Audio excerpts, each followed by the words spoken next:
Notre esprit vient de Dieu. C'est ce que Dieu a insufflé en nous. Et cette partie de nous cherche toujours la communion avec Dieu. La Bible dit, tel un homme pense, tel il est. Donc la force d'une personne, c'est son intérieur, c'est comment il pense.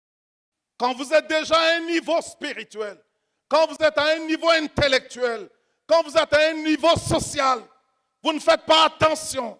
Vous allez être orgueilleux et ne pas vous repentir. Que Dieu soit avec moi ou pas, mon emploi me nourrira. Mais c'est sans compter avec l'imprévisible.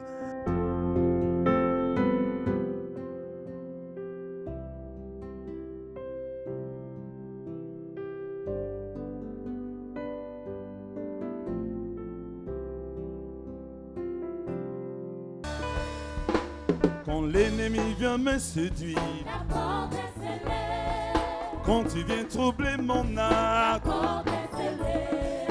quand survient la tentation, La porte est scellée. scellé par le sang précieux. Le sang de l'agneau. Quand les soucis veulent m'envoyer, La porte est scellée. et quand la tristesse m'environne, La porte est scellée.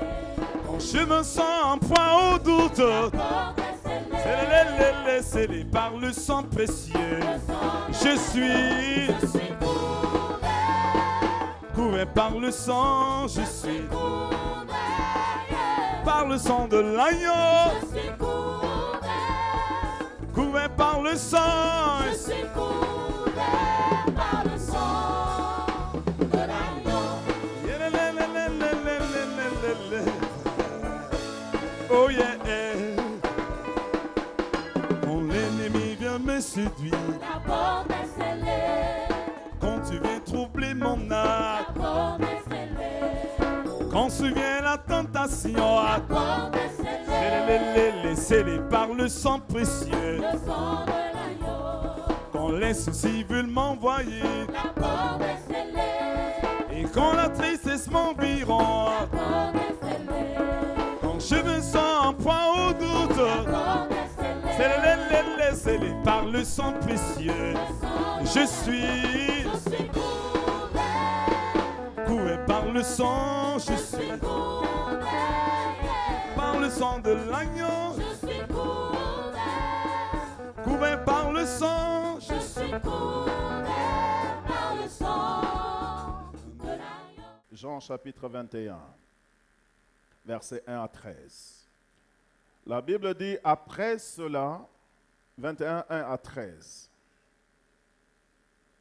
Jean est juste avant le livre des Actes des Apôtres. C'est le dernier dans l'alignement, dans le positionnement des évangiles. Vous avez Matthieu, vous avez Marc, vous avez Luc et Jean. C'est dans le Nouveau Testament. La Bible dit, après cela, Jésus se montra encore aux disciples sur les bords de la mer de Tibériade. La mer de Tibériade, c'est la mer, il y en a qui disent que c'est la même mer, c'est le lac Galilée. Il y en a qui disent que c'est le lac Galilée. Et c'est vrai parce que historiquement, ce lac a été donné à Tibère, le Romain. Donc c'est appelé simultanément Galilée et le lac de Tibériade. C'est le bord de la mer de Tibériade. Et voici de quelle manière il se montra. Simon-Pierre, Thomas, appelé Didyme, c'est-à-dire le jumeau, Nathanaël de Canaan en Galilée, fils de Zébédée, donc vous avez Jean et André. Et deux autres disciples de Jésus étaient ensemble. Simon-Pierre leur dit, « Je vais pêcher. » Ils lui dirent, « Nous allons aussi avec toi. » Ils sortirent et montèrent dans une barque cette nuit-là et ils ne prirent rien. Le matin étant venu, Jésus se trouva sur le rivage. Mais les disciples ne savaient pas que c'était Jésus. Jésus leur dit, « Enfants, n'avez-vous rien à manger ?» Ils lui répondirent, « Non. » Il leur dit, « Jetez le filet du côté droit de la barque, et vous trouverez. Ils le jetèrent donc, et ils ne pouvaient plus le retirer à cause de la grande quantité de poissons. Alors le disciple que Jésus aimait dit à Pierre, « C'est le Seigneur. » Et Simon-Pierre, dès qu'il eut entendu que c'était le Seigneur, mit son vêtement et sa ceinture car il était nu, et se jeta dans la mer. Les autres disciples vinrent avec la barque tirant le filet plein de poissons, car ils n'étaient éloignés de terre que d'environ 200 coudées.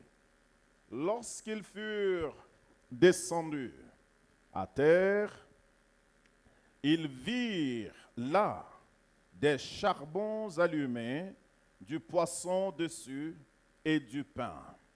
Jésus leur dit, « Apportez des poissons que vous venez de prendre. » Simon-Pierre monta dans la barque et tira à terre le filet plein de 153 grands poissons. Et quoi qu'il y eût tant, le filet ne se rompit point.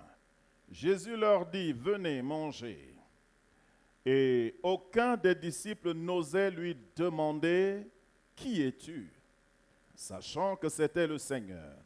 Jésus s'approcha, prit le pain et leur en donna. Il fit de même du poisson. C'était déjà la 3e fois que Jésus se montrait à ses disciples depuis qu'il était ressuscité. Gloire à Dieu.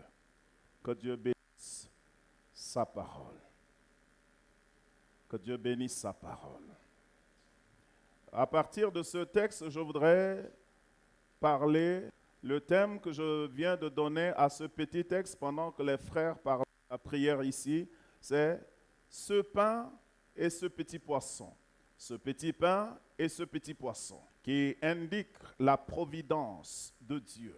La providence de Dieu, c'est-à-dire la provision divine. Ne dépend pas du tout de qui ne dépend pas du tout de ce que nous avons fait. Mais c'est la providence de Dieu et c'est cette providence qui amène Dieu à faire pleuvoir sur le bon et sur le méchant. Dieu a sa providence. Dans ce texte, pour revenir au texte, nous voyons certains éléments qui sont dignes d'être notés. Nous avons ici les disciples du Seigneur Jésus. Nous avons 7 disciples mentionnés, pas nommément, mais la Bible nous dit que c'est 7 disciples. 6 se sont joints à Simon-Pierre.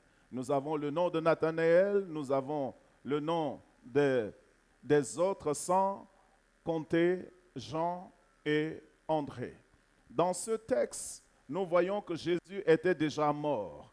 Et nous savons que Jésus, avant de mourir, ou bien après la résurrection, a donné un ordre à ses disciples de faire de toutes les nations les disciples les baptisant au nom du Père, du Fils et du Saint-Esprit.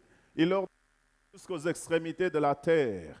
Mais avant d'aller à ces extrémités de la terre, il leur demande d'abord d'attendre la promesse que le Père a faite. Il leur a demandé d'attendre la promesse du Saint-Esprit. C'est alors qu'ils seront aptes d'entrer dans ce ministère que Dieu leur a confié. Nous remarquons que ici, c'est pendant ce temps d'attente, pendant le temps d'attente de la réalisation de la promesse de Dieu, pendant que Jésus leur a demandé de rester et d'attendre que des choses ont commencé par se faire. C'est pour nous dire que Dieu va nous faire des promesses dans la vie. Dieu va nous promettre des choses. Nous allons entrer dans nos carrières, nous allons entrer dans nos vocations, nous allons entrer dans nos professions, mais il y a toujours un temps d'attente. Il y a un temps d'attente avant que je ne puisse trouver ou bien entrer dans les activités qui relèvent de ma destinée. Alors, pendant ce temps d'attente, il y a quelque chose d'important qui s'est produit. Pierre, qui attendait le Seigneur, je ne sais pas, par les circonstances l'environnant, a dit aux autres. Pierre était le leader, c'était lui qui était chargé de paître le troupeau du Seigneur. il a dit au Seigneur, il a dit aux autres, je vais pêcher, je vais chercher du poisson. Parce que Pierre était pêcheur de profession. Il était un pêcheur professionnel. C'était quelqu'un qui vivait des poissons. Alors, pendant le temps d'attente, il a fait valoir quelque chose. Il est vrai que le plus souvent, nous blâmons l'apôtre Pierre pour avoir quitté la chambre haute et allé pêcher du poisson. Vous voyez le texte, vous remarquerez qu'il n'y a pas eu de reproches sincères faits par le Seigneur à l'adresse de Pierre. C'est une bonne leçon que l'apôtre Pierre nous donne. Entre le temps de la réalisation de la promesse de Dieu et pendant que j'attends, est-ce que je dois attendre les bras croisés? Est-ce que je dois attendre enfermé dans ma chambre? Ou bien le Seigneur me donne la latitude de faire d'autres choses en attendant la réalisation de la promesse de Dieu? Je crois de tout mon cœur que même pendant les temps d'attente, le Seigneur va nous pourvoir en des petites activités qui sont à mesure de subvenir à tel besoin. Tous nos besoins ne seront pas encore pris en compte, mais Dieu va frayer des chemins et Dieu voudrait que nous puissions utiliser ce que j'appellerais les métiers que nous connaissons. Dans la vie de tout garçon juif, lorsqu'un juif arrive à l'âge de 12 ans, 13 ans surtout, quand un garçon a 13 ans, il a déjà un métier, il a déjà quelque chose de pratique qui peut l'aider, qui peut lui rapporter de l'argent. C'est ainsi que vous trouverez que Jésus lui-même, pendant le temps d'attente, en tant qu'enfant, il attendait à ce que le temps de son ministère terrestre arrive. Mais il ne pouvait pas attendre en étant oisif. Alors, il avait un métier. Il était charpentier, il était menuisier. Donc, il travaillait le bois. Pendant ce temps d'attente, le Seigneur travaillait le bois. Et Paul aussi avait un métier. Bien que Paul soit reconnu comme un philosophe par tant de gens, Paul aussi avait un métier. Donc Paul avait un métier pratique, il savait dresser les tentes. Paul pouvait être considéré comme un architecte. Lorsque vous le lisez, il utilise des termes. Il dit qu'il a bâti, que le Seigneur est un bon architecte. Il dit que lui, il a posé la fondation et qu'un autre bâtit dessus, mais que celui qui bâtit sur sa fondation doit faire attention à la manière dont il bâtit. Donc Paul était presque un architecte. Donc Paul, lorsqu'il partait dans des villes où l'Église n'a pas encore commencé, avant que l'Église ne commence et que l'Église subvienne à ses besoins,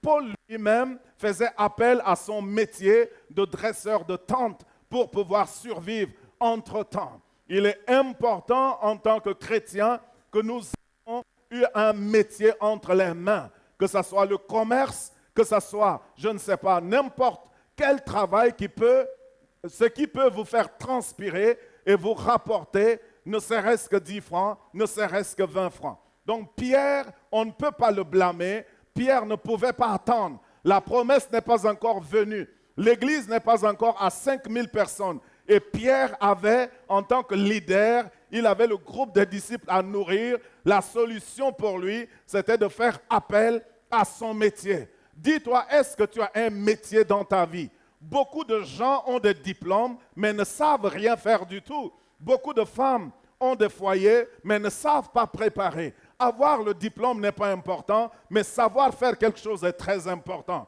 C'est pour ça qu'il y en a qui peuvent acheter les diplômes sans être qualifiés à cette tâche-là. Savoir faire pratiquement est tellement important. Pierre savait faire quelque chose. Jésus savait faire quelque chose. Paul savait faire quelque chose. Les fils de Zébédée savaient faire quelque chose. Et pour savoir faire quelque chose, il faut apprendre à faire quelque chose. Pour apprendre à faire quelque chose, on apprend en donnant soi-même. On apprend. Les gens, on contribue sans recevoir en retour. Il faut savoir apprendre quelque part. Il faut savoir aller dans des restaurants et travailler gratuitement pour les gens, pour savoir les recettes, pour connaître les recettes, pour savoir cuisiner. Il faut savoir repasser les habits. Et pour cela, vous rendez service en repassant les habits des grands frères, des tantes, des sœurs. C'est en cela qu'on apprend à faire des choses. Et ceux qui savent faire quelque chose de pratique ne vont jamais chômer dans la vie. Le manque de travail avilit. Vous vous sentez inutile. Vous vous sentez moins que rien lorsque vous ne travaillez pas. Mais que quelqu'un vous donne un travail, même si le travail ne paye pas. Mais le fait que chaque jour, quelqu'un vous a confié une tâche, vous devez quitter le matin, aller travailler pendant 5 heures gratuitement et revenir. Ça vous donne un sens d'existence, un sens d'accomplissement que l'argent ne donne pas. Alors Pierre est parti. La deuxième des choses dans ce texte, pour me permettre de venir à ce petit poisson, la deuxième des choses dans ce texte était que Pierre, Jacques, Jean, ils étaient tous des pêcheurs professionnels. Tout à l'heure, j'ai mélangé le nom des fils de Zébédée. C'est Jean et Jacques, ou Jacques et Jean. André est le frère de Pierre. Lorsqu'ils étaient partis, c'était des pêcheurs professionnels. C'était des gens qui avaient des corporations. C'était des gens qui avaient des bateaux de pêche. Pierre et Jean, c'était des riches. Et ils connaissaient leur profession. Ils savaient à quelle heure de la journée les poissons sortaient pour manger. Ils savaient à quelle heure de la nuit les poissons sortaient pour manger. Malheureusement, ils sont partis pêcher toute la nuit et ils n'ont rien eu. Jusqu'à ce que le Seigneur se pointe sur le bord et leur dise, jetez le filet à droite. Vous voyez, vous avez besoin d'une ligne de conduite pour réussir dans la vie. Ce n'est pas seulement l'activité qui rapporte, mais les instructions que vous suivez en vivant, en menant votre vie. Il y a des gens qui se battent dans la vie. Il y a des gens qui sont des battants dans la vie, mais on ne voit pas du tout le résultat de leur lutte et eux-mêmes ne voient pas du tout le résultat de leur lutte. Essaye de voir dans ta vie quels sont les principes qui gouvernent ta vie dans cette lutte. Si vous voulez être un commerçant, vous avez 2 lois à observer.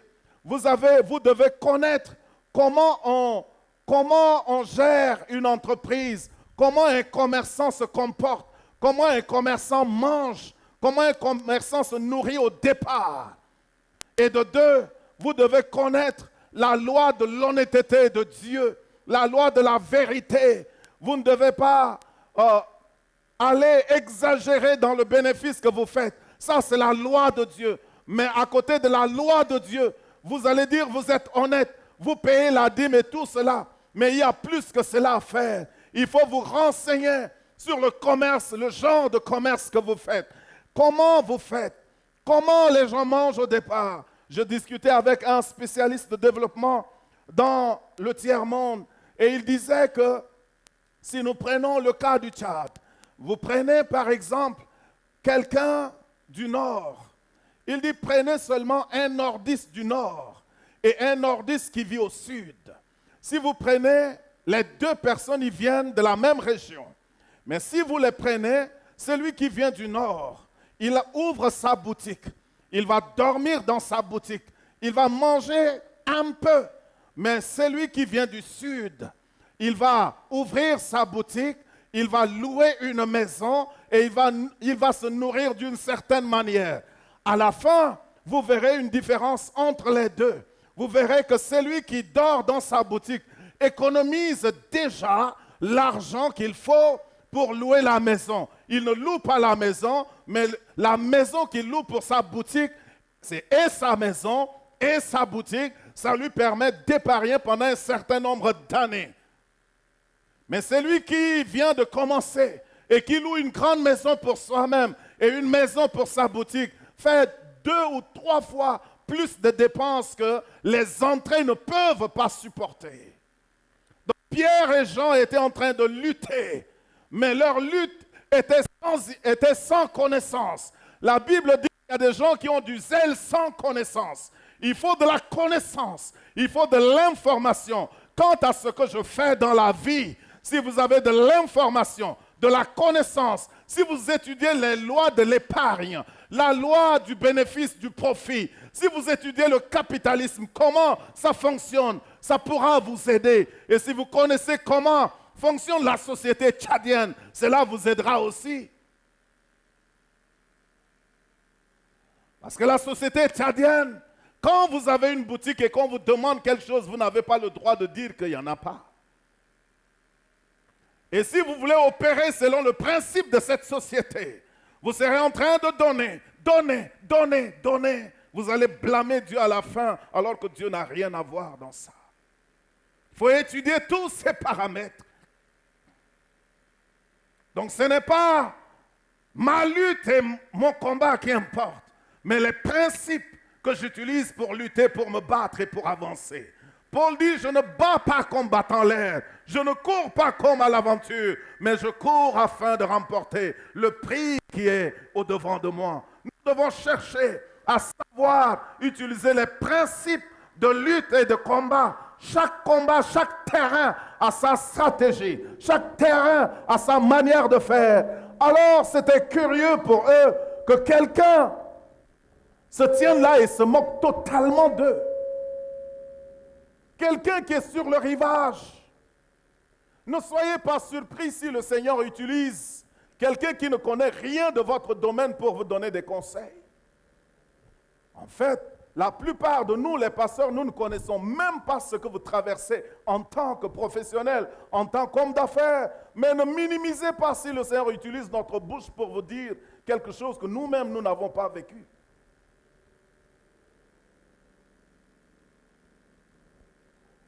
Ça aurait été des orgueils, ils vont dire, mais toi, tu es sur le rivage.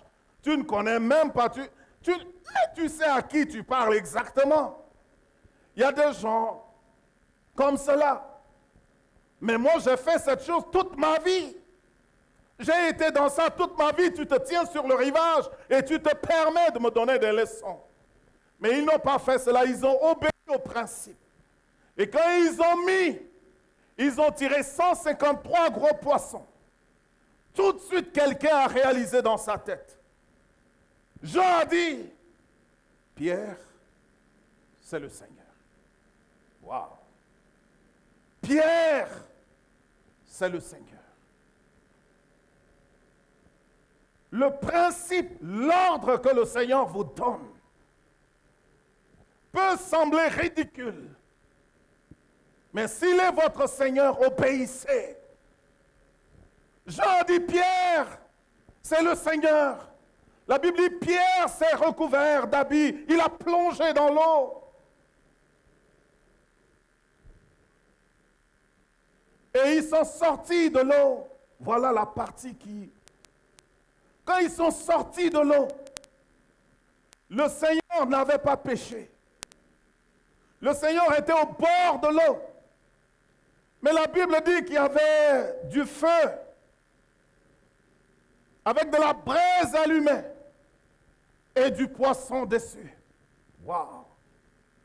D'où vient ce poisson? D'où vient ce feu au bord de cette fleuve? Et je me dis, comment ce feu, cette flamme, cette braise a été si discrète que personne ne pouvait remarquer la présence de ce feu et même ressentir l'odeur de ce poisson. Parce que ces gens savaient travailler toute la nuit. Ils avaient faim. Vous voyez, certains d'entre nous, rentrant du boulot, dès qu'il y a haricots ou de l'oseille au feu, on sait. Alors, vous préparez de l'oseille aujourd'hui, vous préparez du haricot aujourd'hui. Et parfois, quand vous mettez même trop de natron, on sait que ce haricot a trop de natron. Ça, c'est nous qui avons le flair du haricot. Mais les gens affamés étaient incapables de même ressentir l'odeur de ce poisson et d'aller demander de se nourrir de ce poisson pour avoir un peu de force et continuer leur travail. Tout ce que j'ai compris de ce texte, et de ce mystère du Seigneur Jésus. Le Seigneur Jésus n'abandonne jamais ses enfants. La Bible dit, même si une mère abandonne ses enfants, moi l'Éternel, je ne t'abandonnerai jamais. Pierre, Jacques, Jean, André, Nathanaël, ils trimaient toute la nuit. Ils s'efforçaient toute la nuit pour avoir du poisson en quantité. Ils n'ont jamais eu du poisson en quantité. Mais il y avait toujours un poisson et le feu et le pain du Seigneur qui ne manquaient jamais. Voilà le message que le Seigneur nous dit. La Bible dit à la montagne de l'Éternel, il sera pourvu. C'est ainsi qu'on l'appelle Jéhovah Jireh. Sa providence ne manque jamais. Mais parfois sa providence est tellement secrète et discrète que nous-mêmes qui bénéficions de sa providence, nous ne nous en rendons pas que c'est le Seigneur. Jusqu'à ce que quelqu'un nous dise, Pierre, c'est le Seigneur. Jusqu'à ce que quelqu'un attire notre regard sur la providence de Dieu. Ce petit pain, ce petit poisson ne manque jamais autour du Seigneur. Le Seigneur avait 5000 personnes à nourrir. Et il dit à ses disciples, donnez-leur à manger. Les disciples ont dit, mais où est-ce que nous aurons à manger? Après, ils ont dit, il y a une petite fille qui a un petit nombre de poissons et qui a un peu de pain. Le Seigneur dit, faites-les asseoir. Donnez-moi le pain et le poisson. Le Seigneur a rendu grâce. Et le pain et le poisson ont nourri cette multitude de gens. Je voudrais attirer notre attention. Quand nous sommes en train d'attendre la réalisation de la grande promesse de Dieu, quand nous sommes en train d'attendre que Dieu nous amène à la terre promise, parce que dans ce texte, il y a un poisson qui ne dépend pas de la promesse faite à ceux qui vont le manger. Il y a deux genres de poissons. Il y a des poissons de la promesse. Ça, c'est le poisson de l'abondance. La promesse de Dieu dans ta vie, c'est ce qui te conduira à l'abondance dans la vie. Mais avant que tu n'entres dans l'abondance, il y a toujours un pain et toujours du poisson qui ne dépendent pas des promesses dans la vie. Mais le Seigneur dispose de ce pain et de ce poisson pour chacun de nous, que ce soit dès la naissance, dès notre existence, que nous soyons bons ou mauvais. Il y a ce petit pain, il y a ce petit poisson qui nous accompagne tout au long de notre existence. Maintenant, nous qui sommes chrétiens, il y a toujours cette fidélité de Dieu. La Bible dit que la fidélité de Dieu se renouvelle chaque matin. Elle est toujours nouvelle chaque matin.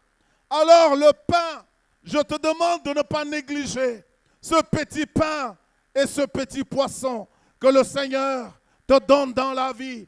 Au cas où tu ne le savais pas, voici des choses qui relèvent ce qui symbolise ce petit pain, ce qui symbolise ce petit poisson.